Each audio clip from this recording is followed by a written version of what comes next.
አይስክሪም ቤት ነው። አይስክሪም ቤት ተብሎ ገብታችሁ አይስክሪም የለም ምን አትጠብቁ። እዚህ ጉባኤ ውስጥ ገብታችሁ መንፈስ ቅዱስ አይጠጣም። ኢየሱስ ጌታ ነው። ዘበት ነው። እነዛ ይሄ መባሉ ዘበት ነው። እነዛ በፍጹም እንዳትጠብቁ። ስለ ቪዥን፣ ስለ አመለካከት፣ ስለ ዓላማና ስለ ራዕይ በጣም አሳጥሬ ነው ማሳያችሁና መጀመሪያ ስለ ማንነታችን ያለን አመለካከት፣ ስለ ስኬታችን ያለን አመለካከት በጣም እኔ ማን ነኝ ብሎ ራሱ ሲያይ ያ ያለው አመለካከት ስለ እንደርስበት ጻፉ። ስለ ማንነታችን ያለን መረዳት ስለ ስኬታችን ያለንን መረዳት ይወስናል። ኢየሱስ ጌታ ነው። አብዛኛውን ጊዜ ጠላት እኛ ስለኛ ከምናውቀው በላይ ያውቃል። ጠላት ስለሌለን ነገር አይደለም የሚያውቀው፣ ሞሮፍ እንደው ስላለን ነገር ጠንቅቆ ያውቃል። መጽሐፍ ቅዱስን አጥርቶ ምናምን አይደለም፣ እኛ በላይ በደንብ ያውቃል። ችግሩ የሱ ማወቅ አይደለም። የሱ ማወቅ ለኛ 5 ሳንቲም ትርፍ የለው። እኛ እናውቃለን ወይ ነው። ጠላት በአምስቱ ሴንስ ኦርጋን ሴንስ የምናደርገው ነገር አይደለም። ማለትም የምናየው የምንነካው ፊልም የምናደርገው ነገር አይደለም።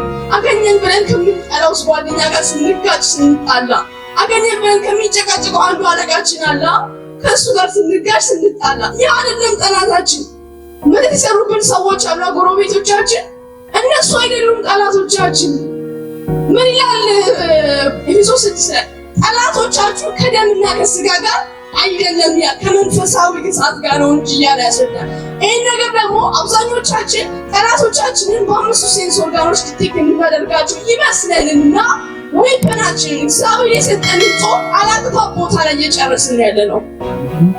ለምን መሰላችሁ? ድካም የሚሰማችሁ ስለደከማችሁ እኮ አይደለም። የእውነትን ወይፐናችሁን ጨርሳችኋል አላግባብ ቦታ ላይ። ያ ቦታ ላይ አይደለም እግዚአብሔር እንድትጠቀሙበት የፈለገው። ጠላቶቻችሁ በአምስቱ ሴንስ ኦርጋኖቻችሁ ሴንስ የምታደርጓቸው አይደሉም። ይህን በደንብ አስረግጣችሁ እንድታውቁ ፈልጋለሁ። መልካም ወጣት ማለት ባለ ራዕይ ወጣት ነው። እግዚአብሔር እናንተ የአሸናፊነት ሕይወት እንድትኖሩለት አይፈልግም። በአምስቱ ሴንስ ኦርጋኖች እንድትጋጩ የሚያደርጋችሁ ነገር ምን መሰላችሁ? እግዚአብሔር እንድታሸንፉ የፈለጋችሁ መስሎች ነው። እግዚአብሔር ለሰክሰሳችሁ አይደለም የመጣው። እግዚአብሔር ባለመድኃኒት እኮ አይደለም ለታማሚዎች እንጂ እኮ ለጤነኞች አያስፈልግም። ባለድል ከሆናችሁ ምን ይሰራል? እግዚአብሔር እንድታሸንፉለት አይፈልግም። የሕይወታችሁን ካርታ ያለማጭበርበር እንድትጫወቱለት ነው የሚፈልገው። ዋው! ምንም ነገር ሳታጭበረብሩ ማለት ነው። ስሞል ዲቴል የሚባሉ ነገሮች አሉ። የሕይወታችን ውሸት ምናምን ትናንሾች ነገሮች፣ እነሱ ስሞል ዲቴል የሚባሉት ነገሮች ሳናጭበረብር እንድትጫወቱ ይፈልጋል እግዚአብሔር። ይሄን ያ ማለት የፈለኩት እንደ መግቢያ የፈለኩት ስለ አይደንቲቲ ላወራ ስለሆነ ነው፣ ስለ ማንነት ማለት ነው። መሳፍንት ምዕራፍ 7 ላይ ታወጡልኝና እናንተ ያወጣችሁ ያለ የታሪክ ነግራችኋለሁ። ውጭ ሀገር አንድ ሴት አለች፣ ስሟ ፕሪሲሊያ ይባላልና ሃይስኩል ስትገባ አንዱን ጓደኛዋን ልክ ትምህርት ቤት እንደገባን ፕሪሲሊያ ብለን እንዳጠራኝ አለችው። ስሟ የሆነ አሪፍ አትራክቲቭ እንዲሆን ፈልጋ ዲ እና ኬ የሚሉ ቃል ፊደሎችን ወሰደችና ስሜ ዲኬ ነው አለች። ስሟ ግን ማን ነው? ፕሪሲሊያ ነው። እሷ ዲኬ ነው ዲኬ ብለህ ጥራኝ አለች እና ገባች። እንደዛ የተባለች የምትጠራው ሃይስኩል ላይ ድንገት እቺ ልጅ ታመመች። ቤተሰብ ተጠራና እናቷ መጣች። ከዛ በኋላ እናቱ የምትፈልገው ፕሪሲሊያ ነው። ነርሷ ፕሪሲሊያ ትባስ መጣች። በጣም ተጨቃጨቁ። ፕሪሲሊያ ተኝታ የሰማች ያለችው ታማሚዋ እናትየው ልጅ ታለች ታማለች ተብዬ እኮ ነው የመጣሁት አለች። ፕሪሲሊያን ከነሱ ያልኩት። ከዛ በኋላ እናትም ስለሆነች ታወቀና ቤት ይዛት ሄዳለች እናትየው።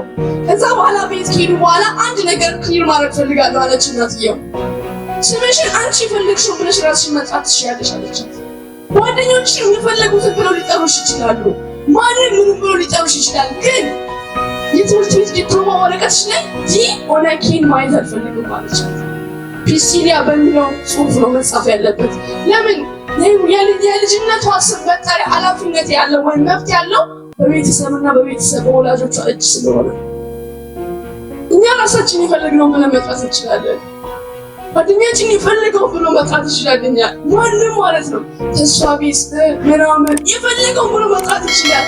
ግን ያ አይደለም ማተር የሚያደርገው ክርስቶስ ይጠራን ያስ ነው በሕይወታችን ላይ ጻፈው።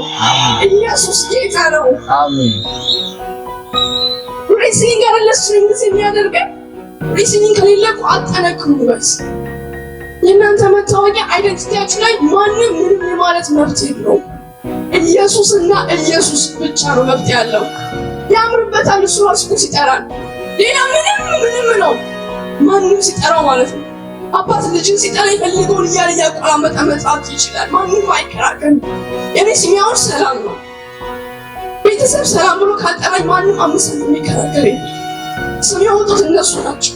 መቀየር ይችላሉ፣ መተው ይችላሉ፣ ሌላ ማምጣት ይችላሉ።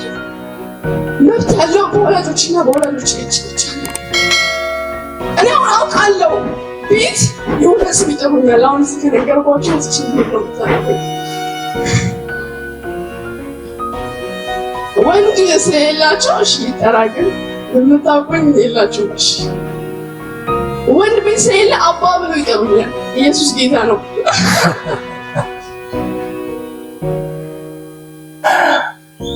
እናቴ ያለች እዛ ጋር ነው። እንደዛ ተብሎ ሲጠራኝ ሰው ወይ ዳድን የሚያውቀው ሰው ነው ወይ እናቴን የሚያውቅ ሰው ነው ብዬ አውቃለሁ። ሰነፍ ብለው ሲጠሩን እናውቃለን የድሮ ጓደኞቻችን እንደሆኑ። ውዳቂ ብለው ሲጠሩን እናውቃለን ድሮ የሚያውቁን እንደሆኑ። ግን አሁን አዲስ ማንነት አዲስ ስም ነው ያለን።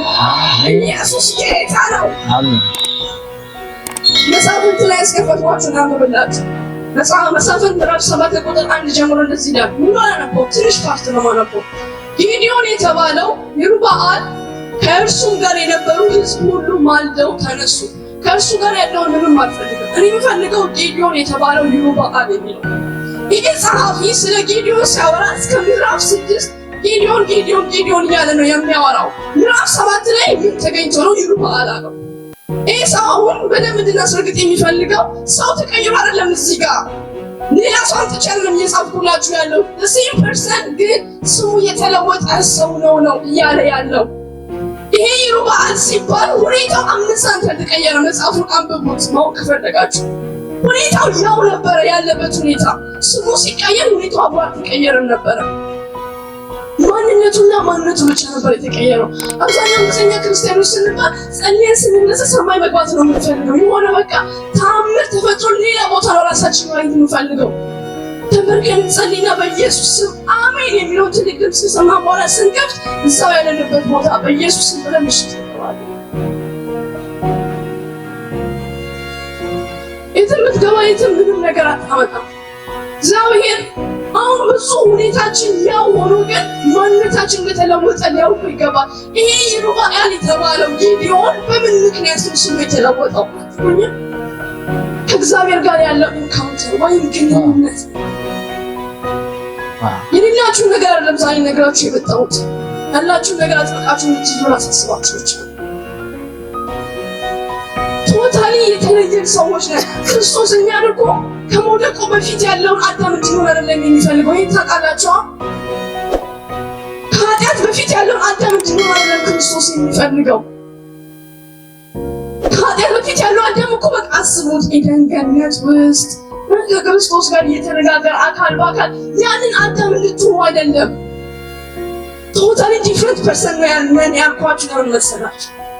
አንደኛ ቆሮንቶስ ምዕራፍ 15 ቁጥር 45 16 ቁጥር 45 እንደዚህ ይላል፣ ፊተኛው አልፏል፣ እንዲሁም ደግሞ ፊተኛው አልፏል። ፊተኛው ሰው አዳም ሕያው ነፍስ ሆኖ ተብሎ ተጽፏል።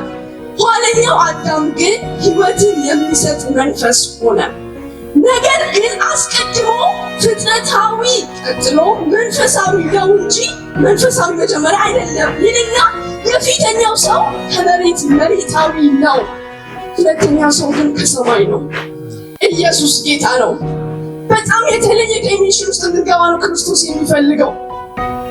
ከውድቀት በፊት ያለውን አዳም እያልን አይደለም፣ ከዛ ሌላ ብዙ ነገር ነው የሚያይልን ክርስቶስ ለኛ በጣም የራቀ ማለት ነው። ከኛ የራቀ ከአስተሳሰባችን የራቀ የተለወጠ ነገር ማለት ነው። ይህ አዲስ ሰው ብራንዱ ሌላ ነው። ኢየሱስ ጌታ ነው። የልብሶች ብራንድ ታውቃላችሁ አይደለ? የልብስ መታወቂያ ማለት ነው። አሁን እኔ በእኔ አቅም የማውቃቸው ብራንዶች ብዙም ስለማላውቅ ጉቺ ይላሉ፣ ምናምን ይላሉ። እሷን ነው የማውቀው። ኢየሱስ ጌታ ነው። እና እነዚህም ብራንዶች ሎካል የሆኑ ቦታዎች ላይ አታገኟቸው። እስቲ ገበያ ወጣ በሉና እንደዚህ አይነት ብራንድ ያለው ልብስ ገዝታችሁ ተገኙ። ይሄ ልብስ በብራንዱ ምክንያት ቦታው ተለይቷል። ሌላ ቦታ ነው የምታገኙት። ኖሯችሁ ይግዙ። ሱቅ ግቡና ከዱባይ ነው ከታይላንድ ነው ከብሪሊያንድ ነው ኤቭሪ ላንድ ይጠሩላችኋል። ለምን? ብራንድ ነውማ። ይቀባጥሩላችኋል እንድትገዙ። መታወቂያ ስለሌለ አያወራም ብራንዱ ስለማያወራ እነሱ እየገባችሁን ያልገባችሁን የሚቀበጣጠሩ ሊያስረዳችሁ። እኛ ብራንድ ክርስቶስ ይባላል።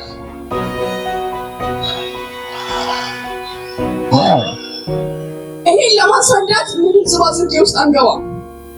ምንም ዝባዝንኬ ውስጥ ማለት ነው። እንደተለወጣችሁ ለማስረዳት ምንም ዝባዝንኬ ውስጥ መግባት አይጠበቅባችሁ።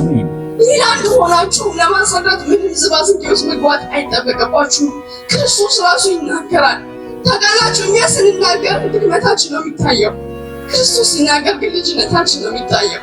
ኢየሱስ ጌታ ነው።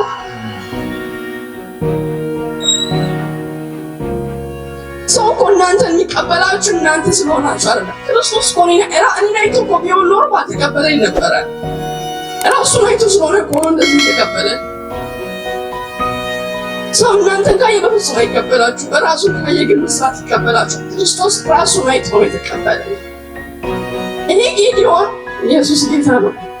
አሁን ጠቅላይ ሚኒስተር ከመሆኑ በፊት የሚያድርበት ቦታ ሌላ ነበረ። ይህን እንዴት ለማወቅ ቻልኩ? ቦታው ተለውጧል። አሁን የጠቅላይ ሚኒስትራችን እዛ ቦታ ላይ አታገኙትም። ስፍራው ተቀይሯል። ልቀር ምናምን ብሎ አይደለም። ደግሞ ባለራዕይ ማን ነው? ባለራዕይ መልካም ወጣት ነው። አንድ ጻፉልኝ። ባለራዕይ መልካም ወጣት ነው በሉ።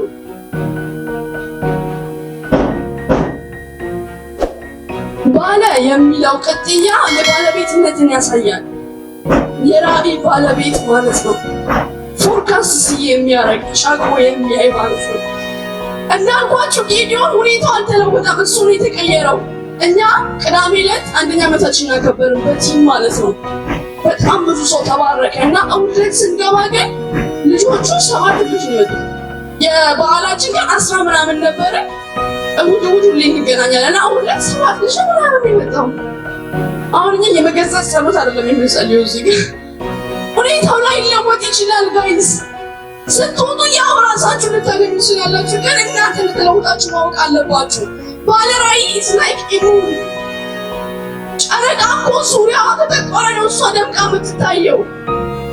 ጨረቃና ፀሐይ ይከራከራሉ እንዴ? በጊዜያቸው ነው የሚወጡት። ሰዓት አላቸው የሚወጡበት። ባለራዕይ ማለት እንዲሁ ነው። ሁኔታው ሳይቀየር የእሱ ማንነት ጎልቶ ወጥቶ ጨለማውን የሚውጥ ነው። ጨረቃ ወጥታ እያለ በጨለማ የሚደነቅ ማን ነው? ጨረቃ ወጥታ እያያችሁ ዋው ጨለማው ብለህ አትደነቅም። ኢየሱስ ጌታ ነው። አሜን።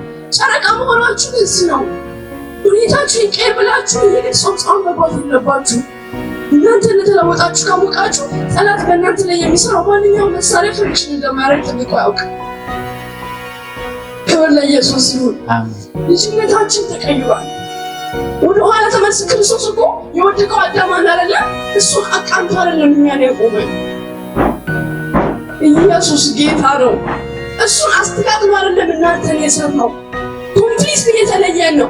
ባለራዕይ ላለመውደቅ አማራጩ ማለቅ ብቻ ነው።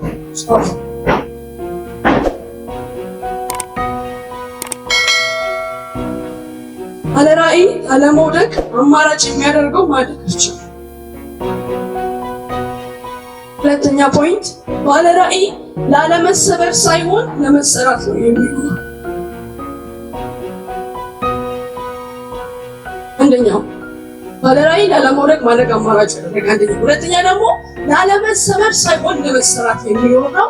ሶስተኛው የህይወቱ ትኩረት በሚያሳድገው ነገር ላይ እንጂ በሚያስደስተው ነገር ላይ አይደለም። በአጠቃላይ በሉልኝ፣ በአጠቃላይ ንጽረተ ዓለሙ ጻፉት። በአጠቃላይ ንጽረተ ዓለሙ ወይም የሚያይበት መነጽር ማለት ነው። ንጽረተ ዓለሙ ክርስቶስ ይሆናል። ዓለምን የሚያይበት መነጽር ማን የሆነ? ክርስቶስ የሆነ። ለምንድን ነው በተመሳሳይ ክላስ ውስጥ አሁን እኛ ክላስ ላይ 40 ተማሪ ነው ያለው፣ ግን 40ችንም አንደኛ አንወጣም። እኩል ነው የምንማረው፣ ግን እኩል አንደኛ ቦታ ላይ አንደርስም። ልዩነቱ ምንድነው? የምንወስደው አክሽን ዲፍረንስ ነው። የምንወስድበት አክሽን ማለት ነው። ሰይጣን መሰብሰባችሁ ምንም ኮንሰርን አያደርገውም። ታውቃላችሁ? የእግዚአብሔር ቃል ይሰማል ብቻ ሳይሆን ይኖራል። አሜን። ዋው! ለዚህ ነው ሰይጣን ኮንሰርን የሚያደርገው ምንድነው ታውቃላችሁ? እዚህ መምጣታችሁ እኮ አያስጨንቀውም። ከዚህ ወጣችሁ በዚህ ቃል ላይ ህይወታችሁን ስትመሰርቱ ነው እሱን ክሬዚ የሚያደርግ። ሰይጣን በእናንተ ላይ ጭንቀት ማምጣቱ አይደለም ትልቁ ግብ፣ እናንተን የጭንቀት ማደሪያ ማድረጉ ነው እንጂ ባለራዕይ የማይወድቅ ማለት አይደለም።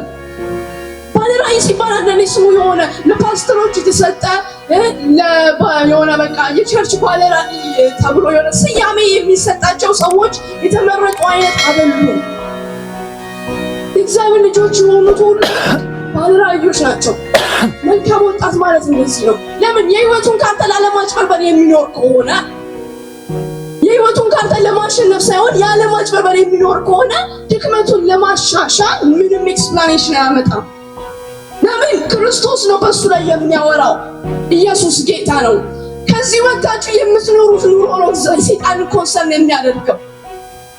መንፈሳዊነታችሁን ማለት ነው። ሃይማኖታዊነታችሁን ሳይሆን መንፈሳዊነታችሁን ነው ሰይጣን የሚፈራው። እኩል አብራችሁ ያጨበጭባል ምንም አታመጡም ብሎ ወጣችሁ አክሽን የማታመጡ ከሆነ፣ ወጣችሁ ቶሎ ተግባር ላይ የማታውሉት ከሆነ እዚህ የተወራውን ነገር ሁሉ እኩል መጥቶ ያጨበጭባል ከእናንተ ጋር። በጣም ብዙ ጊዜ ወደ ስራ ግቢ እንጂ አሁን አንዳንድ ጓደኞቻችሁ ችግር ላይ ቢወድቁ የሆነ ሀሳብ ምናምን ምክር ቢያስፈልጋችሁ ጀለስ ቆመሽ እኮ ነው ያለሽ ተንቀሳቀሽ እንጂ ነው የምትሉት። ጳውሎስ በዚህ ጽፍ ጸንታችሁ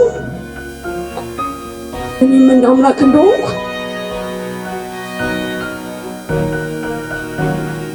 የግድ እኮ የሆነ ነገር ስለጎደላችሁ መስራት አለባችሁ ማለት አይደለም። አንዳንዴ መቆም ዋችፉል መሆን አለባችሁ። ታውቃላችሁ በጣም ሚራክል እንጠብቃለን እኛ፣ ግን ይህችና ትንንሽ የሆኑ ሚራክሎች እኮ ናቸው እኛን እዚህ ያቆሙን። ኮንሰርን የማናደርጋቸው እዚህ ግቡ ማንላቸው። እኔ አሁን እዚህ ያወራሁበት ስንት ደቂቃ እንደሆነ ባላውቅም እዚህ ያወራሁበት ይሄ ደቂቃ እኛ እዚህ ቁጭ ብለን ስናወራ ስንት ሰው እየሞተ የተነሳ ነው ያለው። እየሞተ የተነሳ ስላችሁ ምን ያህል ሰርከምስታንስ ውስጥ እያለፈ ነው ያለው ማለት ነው።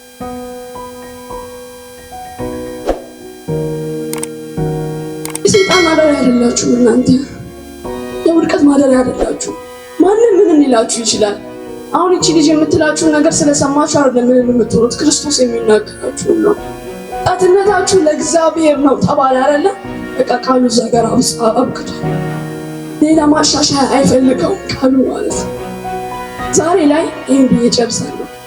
በመጨረሻው ሰዓት ላይ ትክክለኛ ቦታ ላይ መቆሙላችን እንፈልጋለን። በመጨረሻው ሰዓት ላይ ትክክለኛ ቦታ ላይ ለመቆም አሁን የቆማችሁበት ቦታ ትክክለኛ ቦታ መሆን አለበት።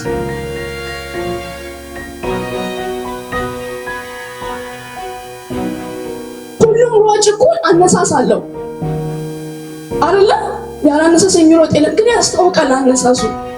አነሳሳችሁ ከመድረሻችሁ ጋር ነው ግንኙነት ያለው። እኔ እዚህ ጋር መቆሜ እዚህ ጋር ከመቆሜ ጋር በጣም ትልቅ ዋስትና አለው። የመንገዱ ርዝመት አይደለም ማተር የሚያደርገው በትክክለኛ መንገድ ላይ መቆማችሁ እንጂ።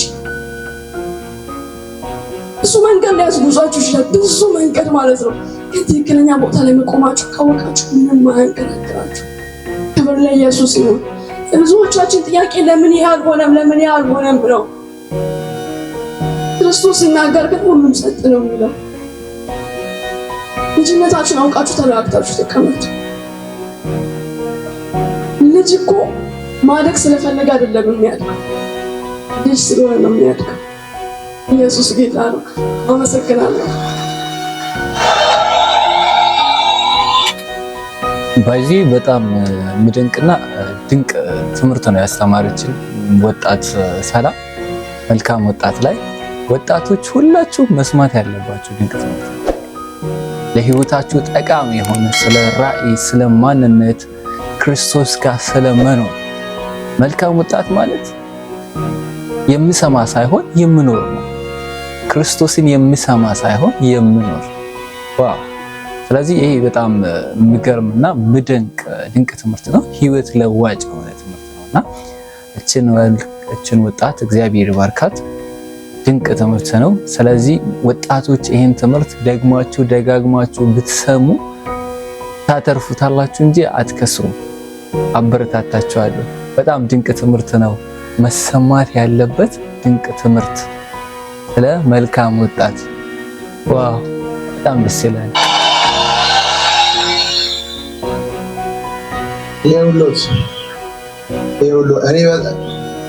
እኔ ሁለት እና ከዛ በላይ እኔ ሰው ሲያወራ ትምህርት ነው። ለምሳሌ ልንገርሽ፣ አንቺ ስትጠሪ አባ እንደሚልሽ አባትሽ አውቃለሁ። አባ ነው የሚላት። አባ ካለኝ አለሽ። የሚገርም ትምህርት ነው የሰጠሽ። አባ ካለኝ በቀጥታ ይሄ ሰው አባቴን ወይም እናቴን ያውቃል፣ የአባቴ ወይም እናቴ ጓደኛ ነው እላለሁ። ሰነፍ ካለኝ የድሮ ጓደኛ ነው እላለሁ። የድሮ ጓደኛዬን ያውቃል እላለሁ። አባ ካለኝ አባቴን ያውቃል ማለት ነው ብዬ እላለሁ። ሰነፍ ካለኝ የድሮ ጓደኛዬን ያውቃል ማለት ነው ብዬ እላለሁ። አትረቢም ካለኝ የሰይጣንን ያውቀዋል ማለት ነው እላለሁ ብዬ ቁጭ አልኩ። ስለዚህ እንደዚህ ነው አሁን ይኸውልህ እኔ እንደዛ ልክ እንደዚህ ይሄን ሶስቱን ቦታ አስገባውኝና የመጀመሪያው ነገር አትረባም ካለኝ ይሄ ሰውዬ ሰይጣንን ያውቀዋል ማለት ነው። ዋው ንገሯቸው ለማለት የፈለኩት በእውነት ንገሯቸው። ሰነፍ ካለኝ የድሮ ኦልድ ፍሬንዴን ያውቀዋል ማለት ነው። ጎበዝ ነህ፣ ብርቱ ነህ፣ ትቀጥላለህ፣ ህይወት አለህ፣ ባለ ራዕይ ነህ ካለኝ አምላኬን ያውቃል ማለት ነው። ሰዎች እኔን የሚጠሩበት ስም የሚያውቁበትን ዓለም ነው የሚናገረው። በክርስቶስ እኔን የሚያውቁኝ ብርቱ ነህ ብለው ካሉኝ ኢየሱስን ያውቀዋል ማለት ነው። አሜን። ሌላ ደግሞ ስለ እንትን የተናገርሽው ስለ ብራንድ ይገርምሻል። እኔ ጥሎብኝ ብዙ ብራንድ አላቅም እንዳንቺ አውቃለሁ እንዳንቺ እና የተለያየ ሀገር ምናምን ስትሄድ በጣም ውድ ብራንድ ያላቸው ቤቶች በሩን ሁሉ ቆልፈውት ነው የሚሆነው። ዘግተው ከፍተህ ነው የምትገባው እንጂ ቆሞ ሳያስገቡም ምናምን ማብራሪያ የማይሰጡም ምንም አይሉ። ብራንዱ ራሱ ያወራል ያልሽዋ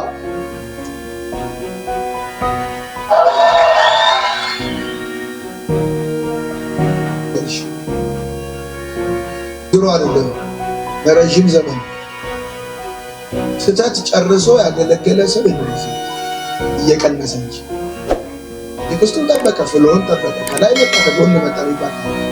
እናንተ ውስጥ ያለውን ነገር ለማውጣት የትኛውንም እድል ሴቶች አቅማችሁን በእንባችሁ ሳይሆን ችግራችሁን በእንባችሁ ሳይሆን በቃላችሁ መግለጽ አለባችሁ።